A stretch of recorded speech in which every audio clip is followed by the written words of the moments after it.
Salut Olivia. Moi, je suis ravie de faire cette interview avec toi parce que je t'ai rencontré il y a quelques mois et j'ai découvert l'étendue de ton travail que tu as fait depuis des années. C'est l'étendue d'un travail, je pense, qui reprend, qui est la synthèse de choses qui étaient là dans ton enfance. On va en parler. Donc, je vais te poser une première question. C'était quoi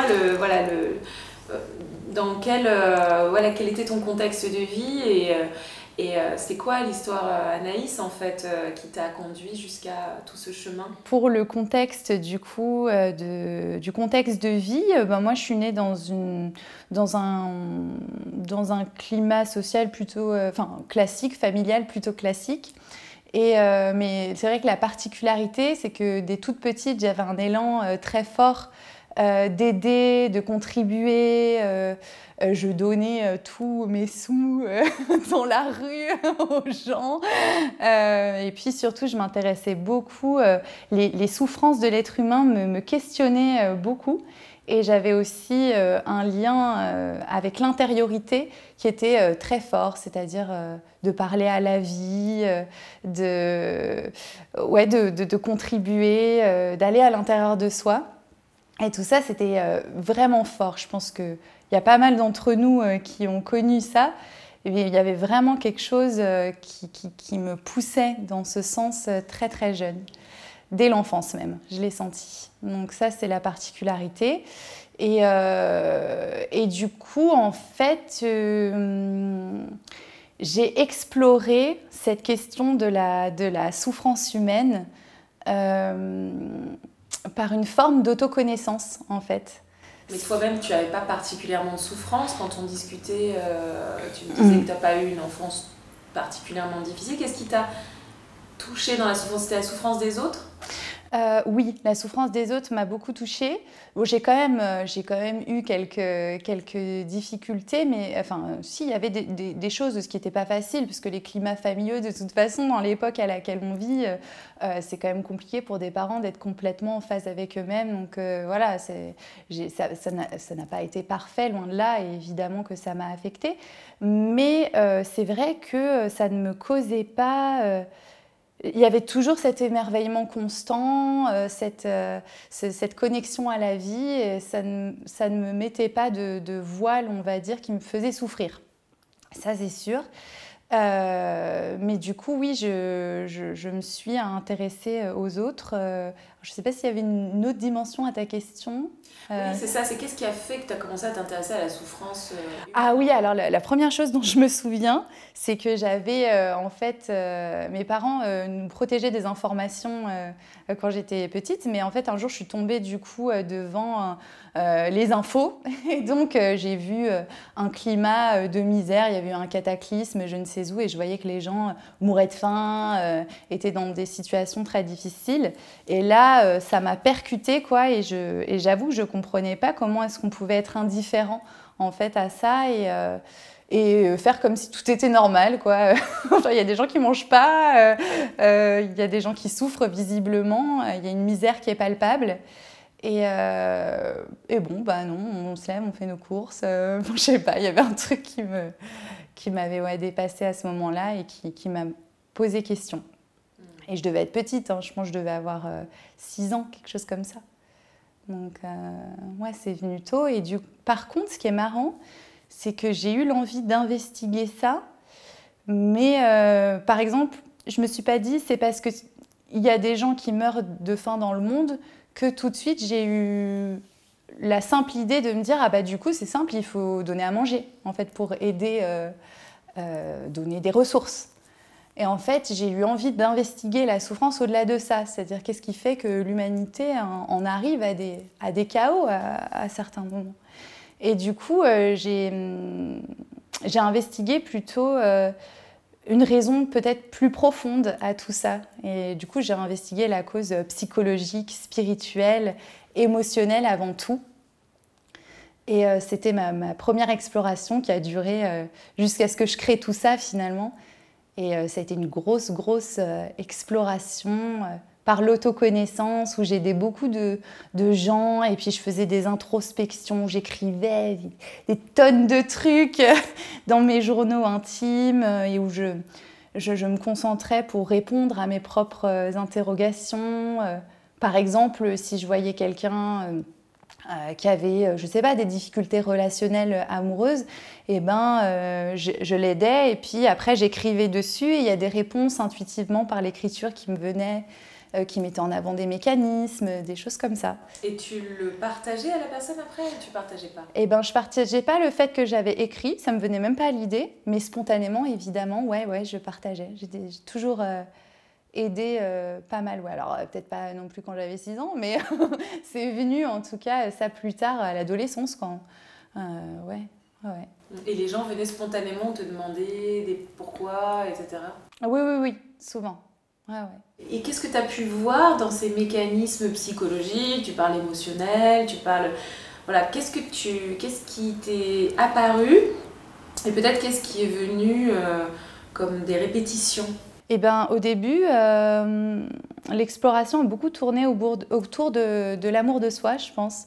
C'est-à-dire que je voyais que les mécanismes relationnels, en fait, les difficultés avec un amoureux, avec un parent, venaient mettre en avant une difficulté à s'affirmer, à faire le deuil de certaines souffrances pour repositionner son cadre, retrouver une zone d'intimité, à oser dire les choses, à accueillir ses propres émotions, à prendre soin de soi. J'ai beaucoup contacté ça auprès des personnes que j'accompagnais. C'est beaucoup sur le sujet de l'amour de soi, ouais. Beaucoup de mécanismes qui font que quand on va relationner, en fait, ça va réveiller des souffrances en nous-mêmes, et en fait les transmuter, ça permet de repositionner son cadre et d'avancer dans l'amour de soi, en fait, dans se prendre soin de soi. Voilà, donc au début, à l'adolescence, c'était plutôt simple et plutôt cette direction-là, ouais. Et puis après, forcément, plus sur la connaissance de soi, où j'ai remarqué qu'en fait, il y avait un masque social, une adaptation. Et là, j'ai compris que en fait, les choix de vie qu'on faisait, ils étaient complètement soumis à la vision de la société, de nos parents, et qu'on avait des masques qu'on avait construits comme ça. Et du coup, je me suis attelée à chercher tous ces mécanismes donc effectivement, le système de croyances, les parts de soi aussi, où je remarquais aussi un cas typique, par exemple, c'est de vouloir montrer de soi qu'une seule facette, ou comme s'il fallait qu'on soit qu'une chose, qu'un métier. Voilà, et ça, je le voyais chez les jeunes, en fait, avec qui j'étais, de mon âge, quoi. Et donc j'écrivais beaucoup sur ces choses-là. Ouais, et on en discutait beaucoup, j'explorais beaucoup de choses, parce que là, on ne se rend pas compte comme ça, c'est des sujets qui sont assez connus, mais j'ai exploré des choses vraiment sensibles et des nuances bien particulières là-dedans qui, je pense, ont aidé ceux qui m'ont croisée, et ça m'a aidé à construire plein de choses, du coup. Oui, voilà, c'est ça, le chemin, c'est que toutes ces prise de conscience, toute cette recherche que tu faisais, on dirait un peu une étudiante studieuse. Ça t'a conduit à t'intéresser profondément à l'humain et à avoir envie de faire une formation en coaching. En fait, c'était naturel. T'as fait des études de psycho ou quelque chose comme ça? En fait, je me suis beaucoup intéressée à la psychologie, effectivement, juste avant le coaching, mais plus par le biais de livres, effectivement, sur à la psychologie, dans ses fondements, vraiment. J'ai lu, alors là, c'est l'exception où j'ai lu certains livres, sinon, il y a beaucoup de choses que j'ai apprises finalement en exploration, comme je te l'ai expliqué. Mais sur la psychologie, oui, je me suis un peu renseignée. Et puis, en plus de ça, je commençais à avoir beaucoup d'intuition. Là, pour le coup, c'était au-delà d'une sensorialité fine et d'une analyse. Mais j'ai commencé à avoir beaucoup d'intuition, de fulgurance, en fait. Et c'est là où je me suis interrogée sur, en fait... bon, c'est bien, le bachelor management, tourisme et hôtellerie. Mais je ne suis pas sûre que je vais pouvoir contribuer, aider. Et ça risque de me peser à un moment. Donc, effectivement, j'ai fait le choix assez jeune, du coup, hein, quand même. 23 ans, quelque chose comme ça. Bon, les âges, j'ai un peu du mal, mais dans cette zone. Et du coup, j'ai décidé de me lancer dans une école de coaching parce que j'aimais beaucoup, justement, l'ouverture qu'il y a là-dedans. C'est-à-dire qu'au travers du coaching, on peut intégrer d'autres approches, d'autres outils. Donc, ça pouvait intégrer très bien le travail que j'avais déjà fait. C'est très ouvert, c'est nouveau aussi. Voilà, j'aimais bien cette dimension créative et innovante. D'accompagnement aussi. Et d'accompagnement, ouais. Et alors, qu'est-ce qui s'est passé dans cette école de coaching?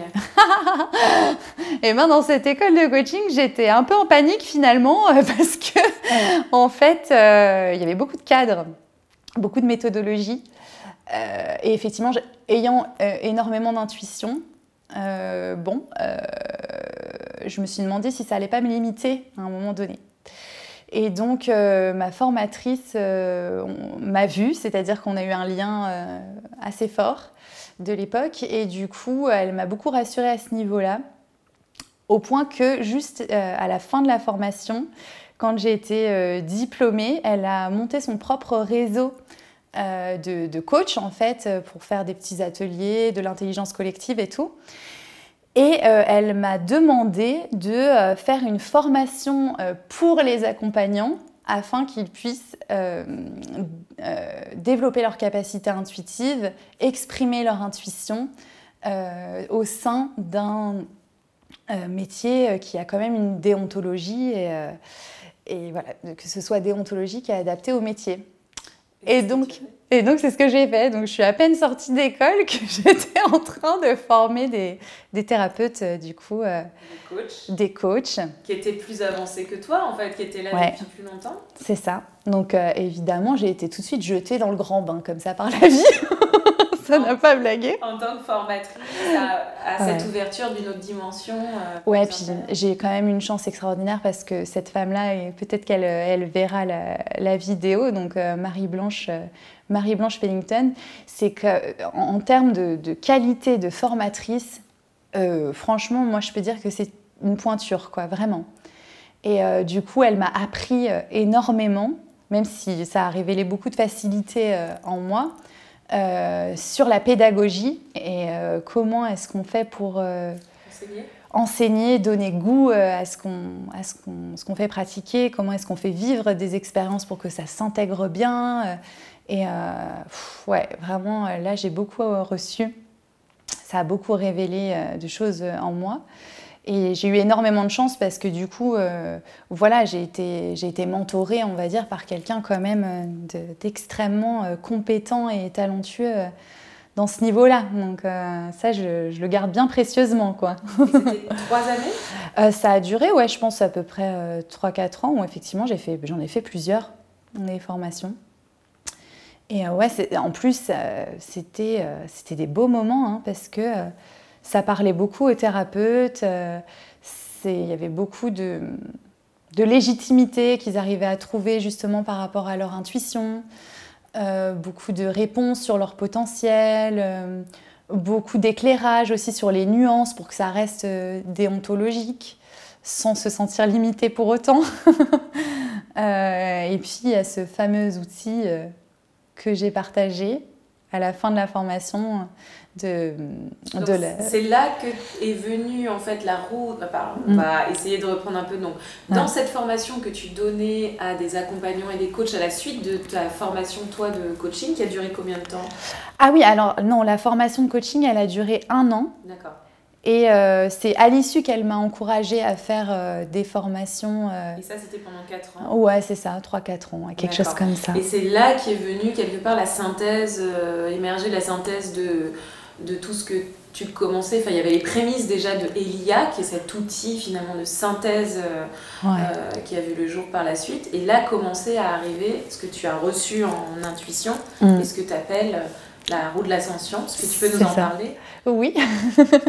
En fait, effectivement, donc, quand j'ai donné cette formation à l'accompagnement intuitif, j'avais eu l'intuition en fait d'un modèle qui s'appelle la roue de l'ascension et qui représente l'évolution de l'être humain, intérieur de l'être humain selon 4 thèmes. Donc l'amour de soi, la liberté d'être, la souveraineté et l'unité. Et du coup, à la fin de la formation, j'en parlais juste, en fait, c'était juste un partage, parce que ça permettait de recentrer le message pour les accompagnants et pour les thérapeutes, qu'effectivement, toutes les pratiques sont magnifiques, cependant, on ne fait pas, à mon sens, du coaching pour devenir la meilleure version de soi-même. On ne fait pas un accompagnement pour gagner plein d'argent, même si ça peut en faire partie, mais ce n'est pas le fond. Et cette roue permettait de montrer que le processus que l'on suit tous en tant qu'accompagnés, puis en tant qu'accompagnant aussi, c'était finalement de suivre ces étapes jusqu'à l'unité. Tu peux nous les redire l'une après l'autre, Ouais. même si, et on le verra, elles sont pas forcément, elles se suivent pas de manière linéaire, mais Ouais.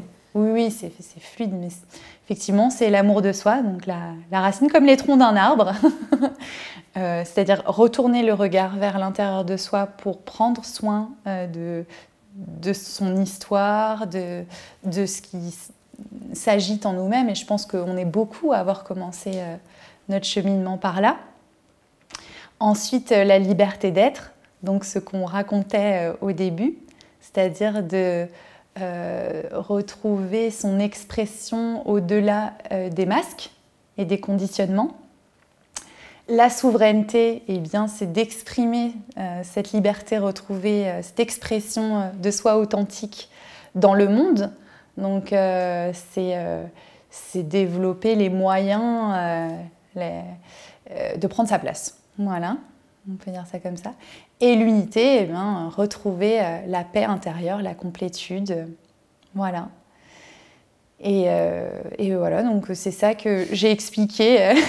Et voilà. Pardon. Non, ça me fait rire parce que il y a quelque chose que je tiens à dire dans cette interview, c'est que quand je t'ai rencontré et que j'ai vu l'outil, et j'aimerais dans cette interview qu'on intègre, là ce qui serait bien c'est quelques captures d'écran qui montrent la quantité d'informations que tu as synthétisées. Je sais pas, c'est plus de 700 pages, c'est pas genre un petit outil, c'est ce que je te disais tout à l'heure en rigolant, c'est pourquoi t'as pas écrit un livre en fait, parce que là c'est carrément c'est une synthèse très complète d'outils qui sont à la disposition, et c'est ça qui est important de le dire, des personnes qui accompagnent, des coachs, des accompagnants, des thérapeutes.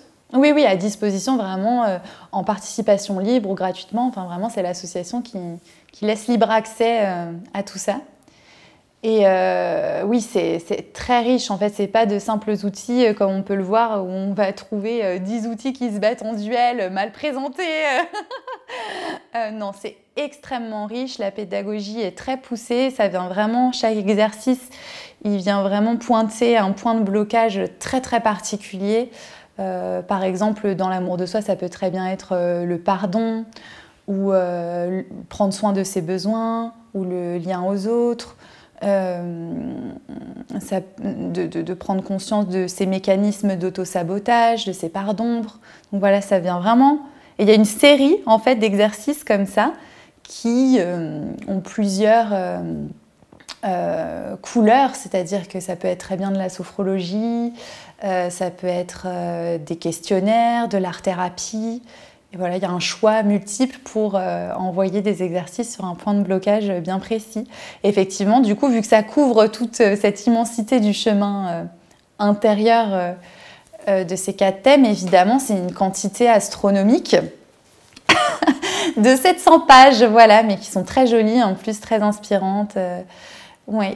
Et qui aide beaucoup. Et didactique aussi, parce que c'est sur une plateforme, c'est pas un livre de 700 pages, c'est sur une plateforme, il y a un sommaire, on va directement à... Il y a des questions pour aller directement pointer la problématique de la personne, et du coup trouver l'exercice qui est en lien avec la problématique, par exemple. Donc, je redonne l'exemple, mais si je suis un accompagnant et que je vois en face de moi un patient qui... est sur une mésestime de lui-même ou qui a une problématique qui apparaît, je peux, par rapport à la problématique, aller chercher des outils. Ah oui, et c'est ça. Et les donner à Tu parlais d'un sujet, par exemple, le rapport à l'argent dans le thème de prendre sa place. Et bien là, on va trouver par exemple des exercices très ciblés sur plein de choses, la confiance à la vie, l'abondance, voilà, c'est le rapport à l'argent.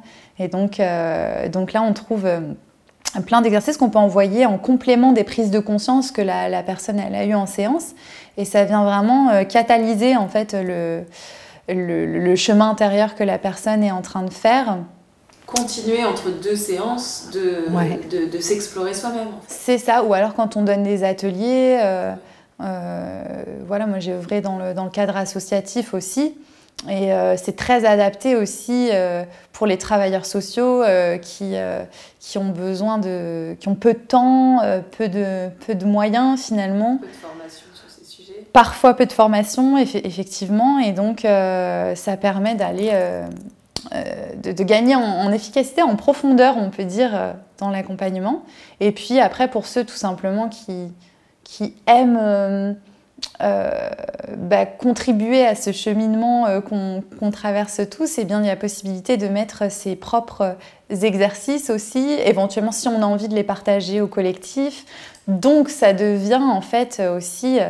encore plus immense, parce que moi, voilà. En fait, ce que tu veux dire, c'est que les personnes qui entrent dans l'association peuvent à leur tour, s'ils ont idée d'un atelier ou d'un exercice ou d'un outil qui fonctionne, de l'ajouter à ce que vous, parce que tu n'étais pas toute seule, enfin ça vient de toi, mais à ce que tu as participé à créer en fait. C'est un outil collaboratif et évolutif. C'est ça, exactement.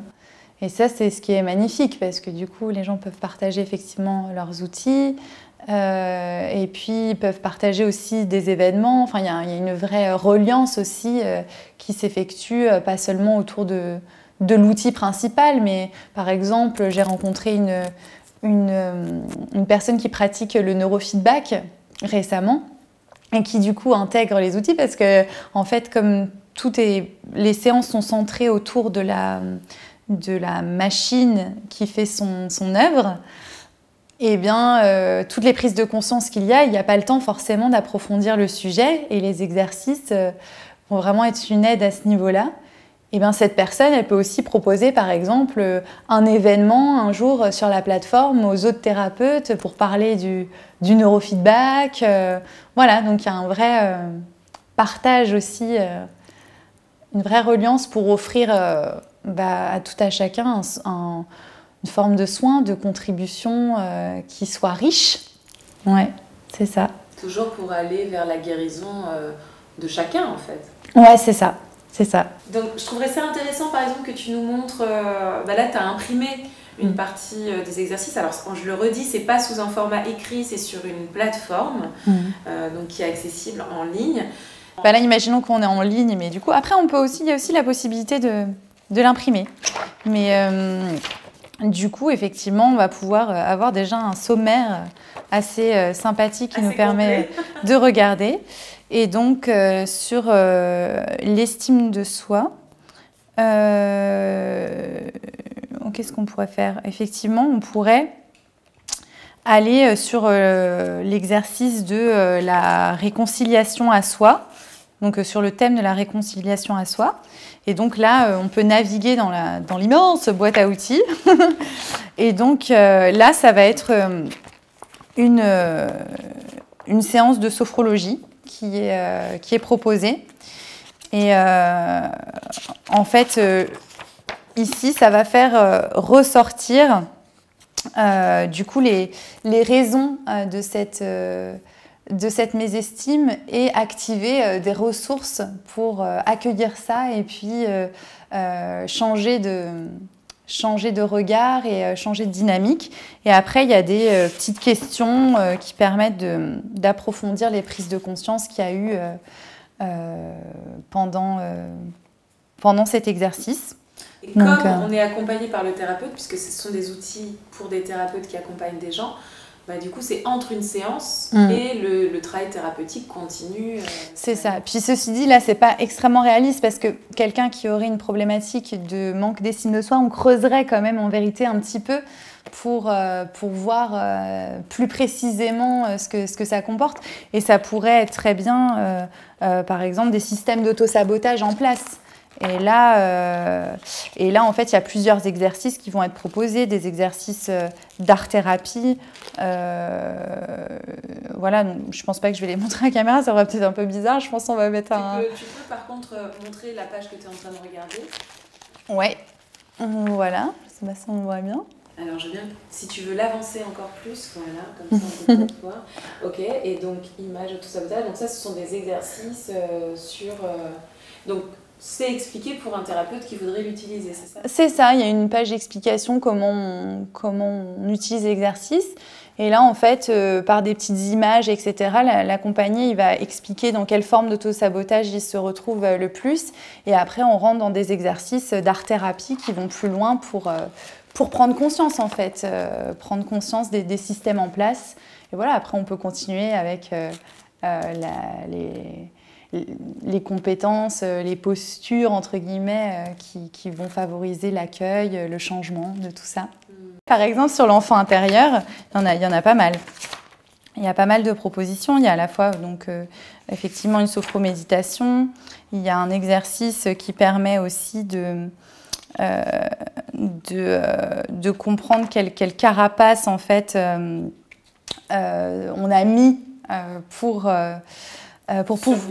survivre ou pour pouvoir être aimé, etc. Et l'exercice d'art-thérapie est très, très bien fait, c'est très joli. Il y a un petit enfant au centre et puis on doit dessiner, représenter vos carapaces en dessinant des cercles autour de votre enfant intérieur. Associez ensuite un mot parlant pour représenter chaque carapace et déterminer honnêtement celles que vous êtes prêt à laisser derrière et rayer-les.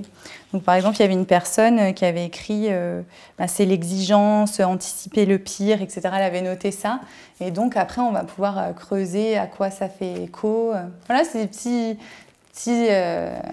petites choses ludiques qui peuvent faciliter la prise de conscience, quoi. Je tiens aussi à rappeler que tu as travaillé dans une mission locale auprès de jeunes, dans une cité en fait. Et c'est là aussi que t'es venue cette idée de vouloir créer des outils d'autonomie en fait pour, tu disais, les travailleurs sociaux qui sont assez limités en termes d'outils sur l'amour de soi, sur tout ça. Est-ce que tu pourrais nous en dire un petit peu plus justement sur ton envie aujourd'hui de mettre à disposition ces outils et qui est une grande part du travail de l'association, c'est d'aller taper à la porte d'associations, de collectifs, d'écoles, je ne sais quoi, qui auraient besoin de ces outils, quoi. Oui, c'est vrai que ça c'est quelque chose qui m'avait beaucoup touchée effectivement quand j'ai contribué à cette mission sociale. C'était de voir que effectivement il y a certains climats sociaux qui font que les problématiques de vie deviennent tellement complexes au niveau matériel, familial, culturel. Il y a plein de choses qui s'entremêlent. Et du coup, de proposer un accompagnement qui soit vraiment adapté, avec un bon suivi et avec peu de moyens, c'est quand même pas toujours évident. Et je me suis rendu compte qu'effectivement, en association, parfois, il manquait d'outils pour avoir une vraie pédagogie, un vrai suivi, quelque chose qui permette que l'accompagnement soit vraiment profond, malgré le fait qu'il n'y a pas forcément beaucoup de temps. Et donc d'avoir des outils qui permettent un processus autonome comme ça, c'est vraiment d'une grande aide. Ça donne goût aussi au cheminement. Et ça, c'est vraiment super important pour moi d'aller dans ces sphères-là, quoi. C'est hyper important que ce soit accessible parce que ça ne me parlerait pas que ces outils-là soient uniquement à disposition d'une poignée d'initiés qui sont sensibles au développement personnel ou à la spiritualité, parce que c'est vrai que là, les outils vont très loin aussi dans toutes ces dimensions-là. Il y a plein d'aspects intéressants.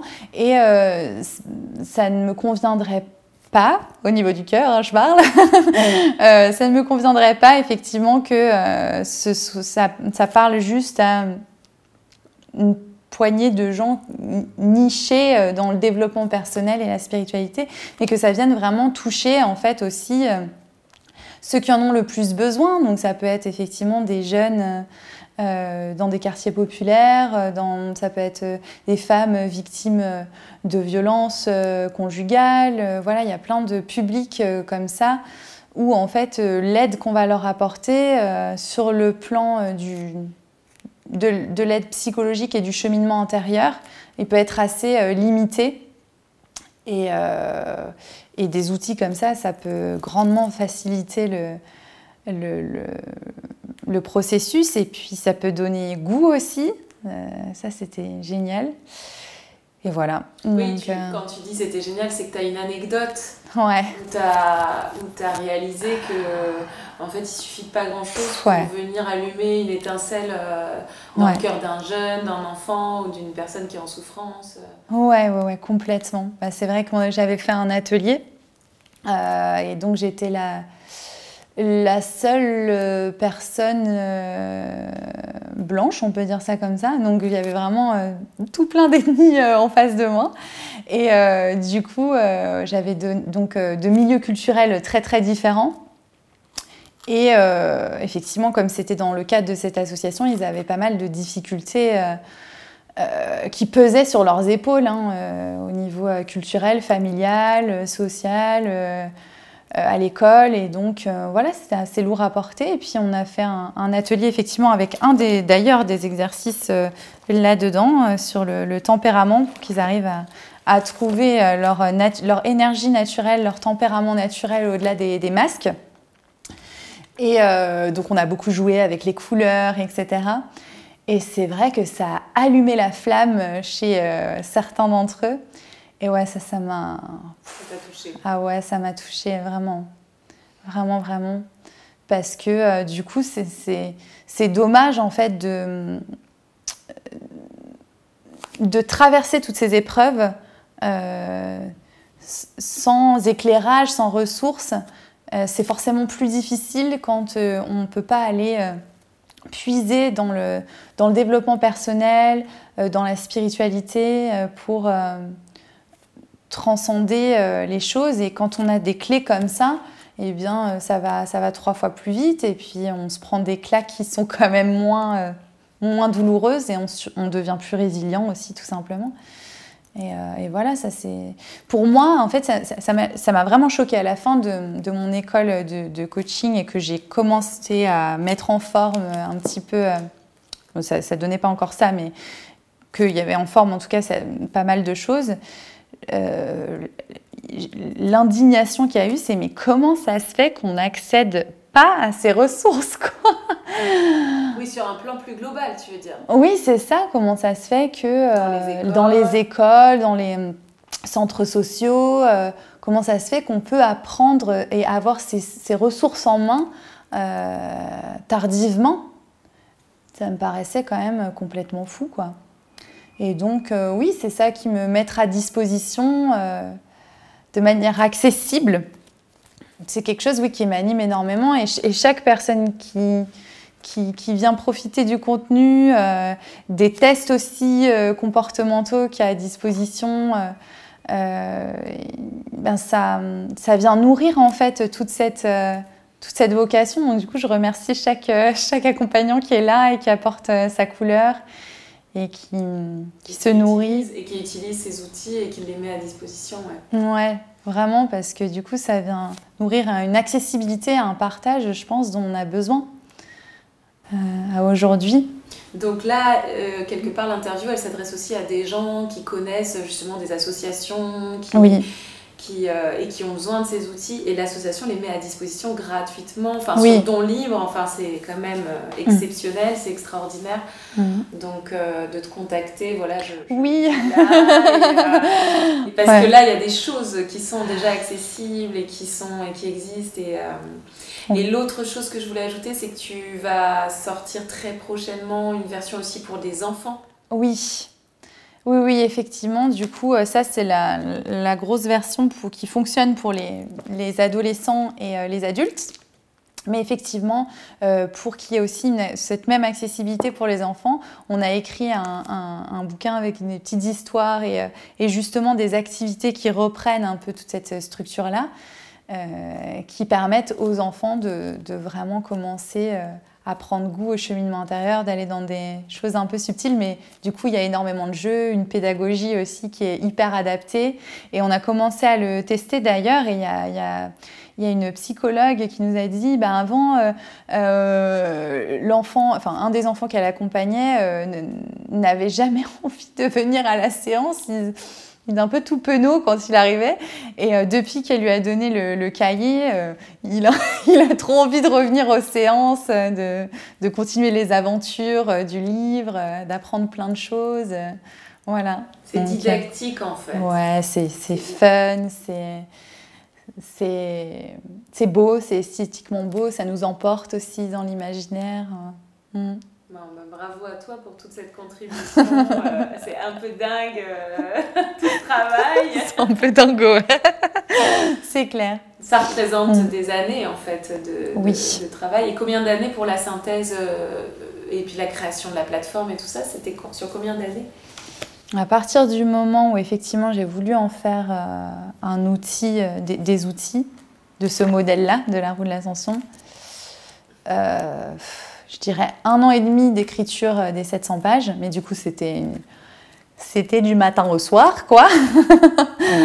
Et puis après, le temps de développer la plateforme, ouais, tout ça, ça a pris au moins entre 2 et 3 ans, je ne saurais pas dire exactement, mais voilà. Et puis c'est que le début, parce que du coup, ça va venir s'enrichir de chacun. Et la démarche solidaire aussi, elle est aussi du fait que les personnes qui accompagnent et qui s'inscrivent à la plateforme peuvent recevoir des demandes d'accompagnement par le biais de l'association. C'est-à-dire, en fait, quand quelqu'un souhaite se faire accompagner, il me contacte moi. Donc, du coup, j'accueille la personne et je diagnostique un petit peu la situation. Et ensuite, j'oriente vers un accompagnant, d'Elia, du coup. Et donc, ça permet aussi d'être référencé dans un annuaire et de recevoir de façon solidaire des accompagnements. Donc, ça peut être une bonne façon de se faire connaître ou de contribuer, tout simplement aussi à cette démarche-là. Donc, voilà, il y a aussi ça qui est à l'œuvre.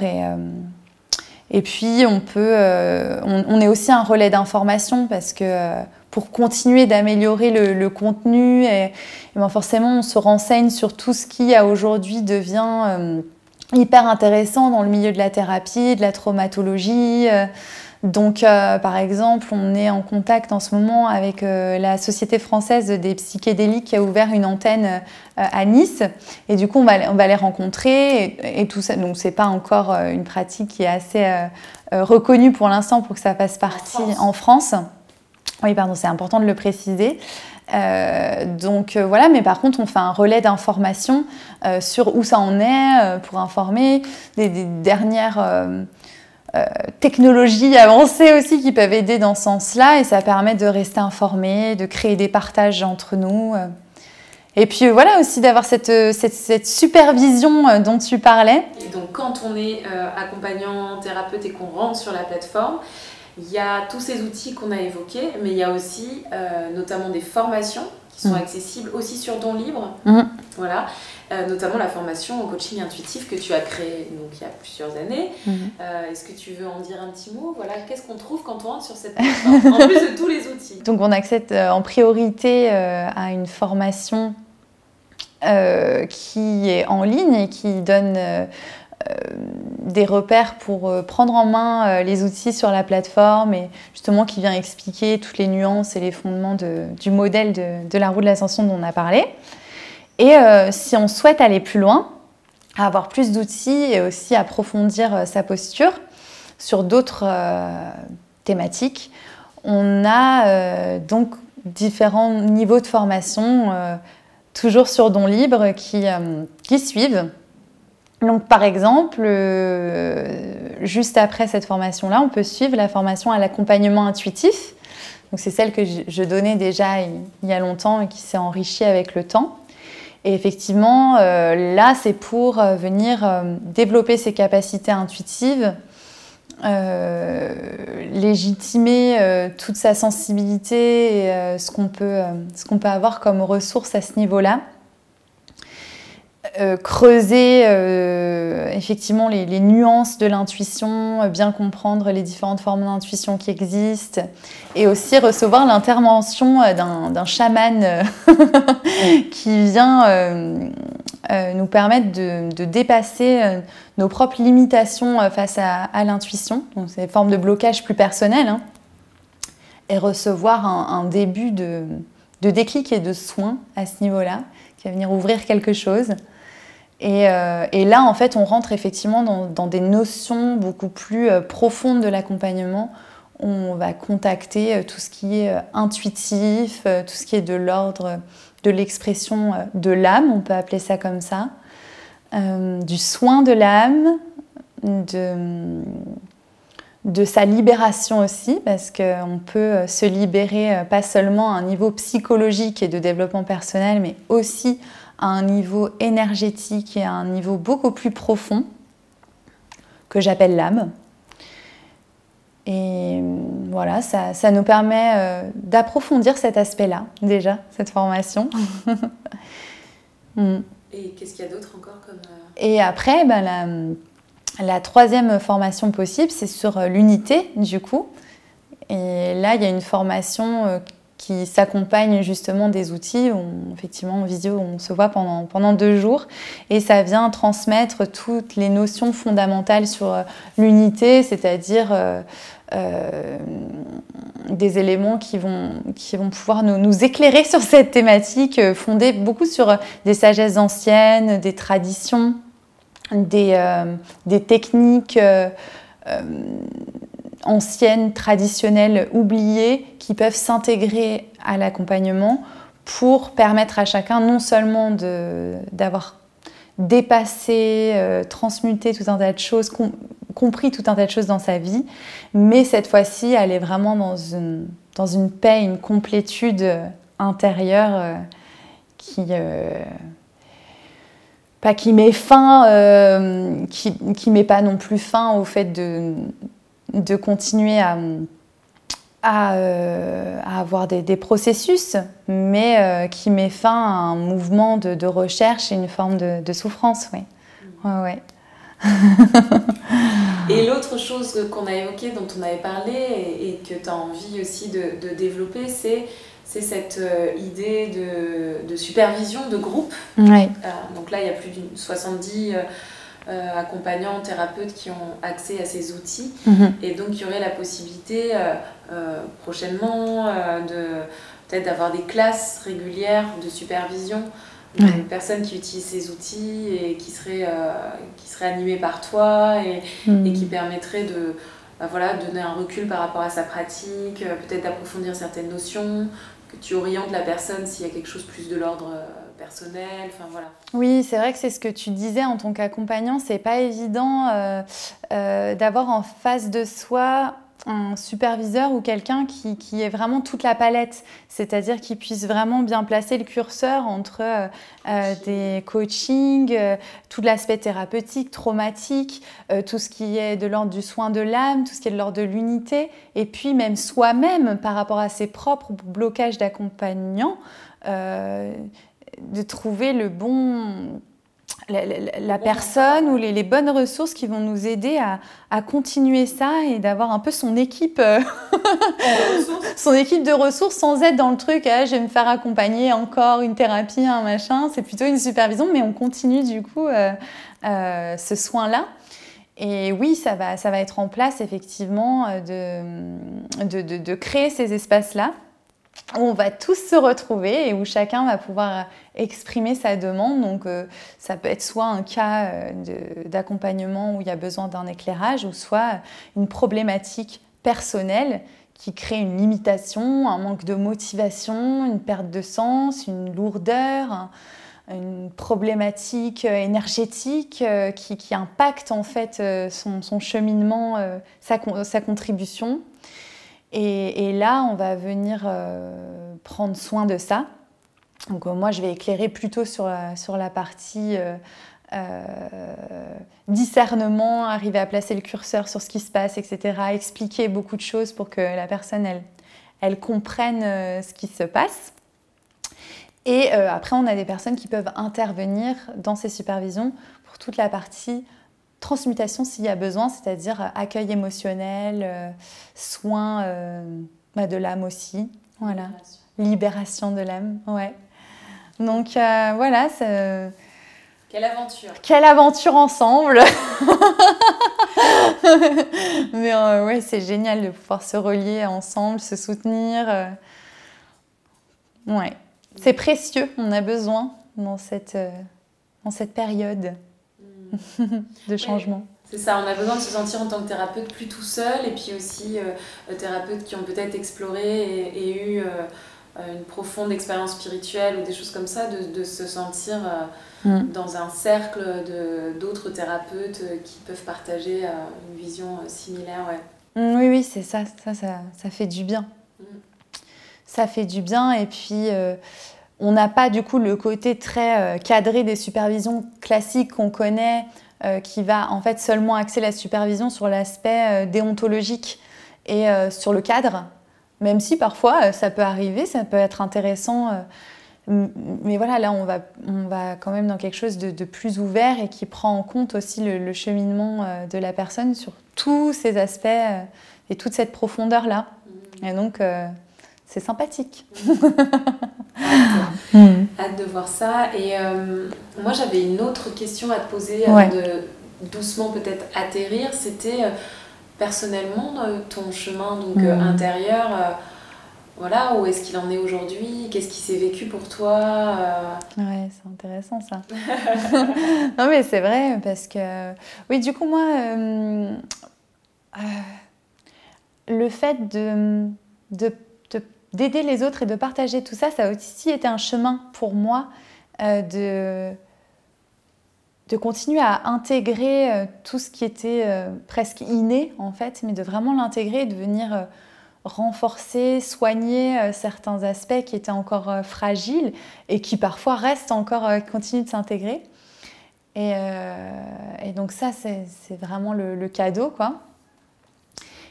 Et effectivement, à un moment donné, on avait parlé d'intuition qui était devenue... pour que je fasse l'accompagnement intuitif, j'ai eu moi-même énormément de capacités intuitives à un moment donné. Et puis, à un autre moment, j'ai eu effectivement des expériences spirituelles très profondes qui m'ont amenée vers cette paix, cette complétude, ce repos intérieur. Et oui, tout ça, c'est des expériences spirituelles, il y en a beaucoup, marquantes. Et depuis ça, là, aujourd'hui, ça continue de s'intégrer et d'accueillir toutes les parts de vulnérabilité, d'ombre qui peuvent rester, de mémoire cristallisée.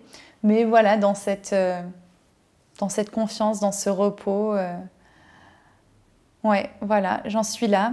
Et du coup... là, une thématique qui revient beaucoup, c'est le fait justement de l'exposition, justement arriver à vous parler. Et oui, il y a pas mal de choses qui se sont dépassées à ce niveau-là. Et je suis très contente en fait de revenir à ce service, à cette reliance, sans masque, sans être en force, sans demande de performance, mais vraiment être avec chaque personne présente pour moi-même et pour l'autre dans la vulnérabilité le plus possible et la simplicité. Voilà. C'est ça qui s'intègre. Une forme d'authenticité partagée. Voilà. Est-ce qu'il y a des choses qu'on n'a pas évoquées, dont tu aimerais parler, que tu aimerais ajouter, que tu aimerais compléter dans tout ce qu'on a pu dire Non, je crois pas, mis à part que je trouve que ce chemin est magnifique. Et surtout qui nous permet, au bout du compte, comme on le voit puisque je vous partage des choses, que ça nous permet de nous relier aussi. Et en fait, moi, ce qui me passionne au-delà du fait que chacun puisse trouver la paix à l'intérieur de soi, au bout du compte, dans ce chemin-là, c'est aussi, j'y crois, quoi, ce nouveau monde où on peut justement être plus libéré, donc construire des choses qui soient plus dans le respect de l'humain, dans le respect de la nature, dans le respect des uns des autres. Voilà, c'est aussi un espoir. Enfin, moi, je crois beaucoup en l'humain, en ses capacités. Et voilà, il y a certaines personnes pour qui le changement du monde n'est pas si important et ça se comprend. Mais j'avoue être de ceux qui ont, non pas envie que ça change, mais plutôt qui ont foi aux capacités de l'humain et en ses possibilités. Voilà. Et donc j'essaye moi-même d'en faire la preuve dans ma propre vie en essayant d'être de plus en plus reliée, de plus en plus dans cette expression de cette simplicité, de cette paix. Voilà, ça se fait. C'est ce qui se fait. Et merci du coup beaucoup à toi de contribuer à ce partage et à cette reliance. Merci à toi pour tout ton travail et tout ce... Voilà, il faut absolument aller voir cette plateforme et puis on intégrera des images au sein de cette interview pour que vous puissiez comprendre l'étendue de ce que ça représente. Et pourquoi pas une prochaine interview, Anaïs. Pourquoi pas, on sait pas. Merci en tout cas, merci à toi. Merci. Le silence derrière les sons, souffle ce vent de la maison. Tu penses sans raison, en oubliant le bruit du fond.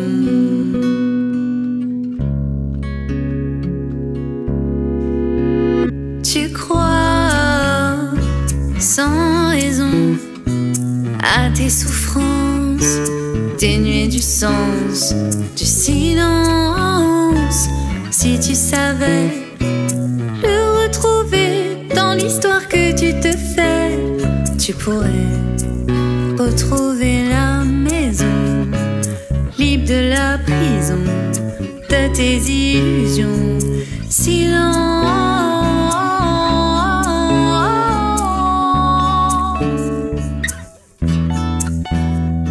Le silence.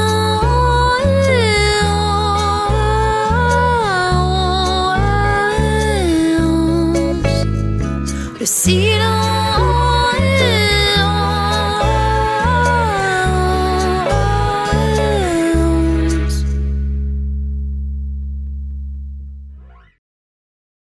Le silence, lui qui sait guérir les plaies à l'arme de la paix. Suis sa danse, abandonne-toi dans ce miroir de la présence. Patience, tu l'entendras comme autrefois et tu seras conscience, le cœur dans l'amour, la lumière à jour de son existence. Confiance, et toi bruit du fond.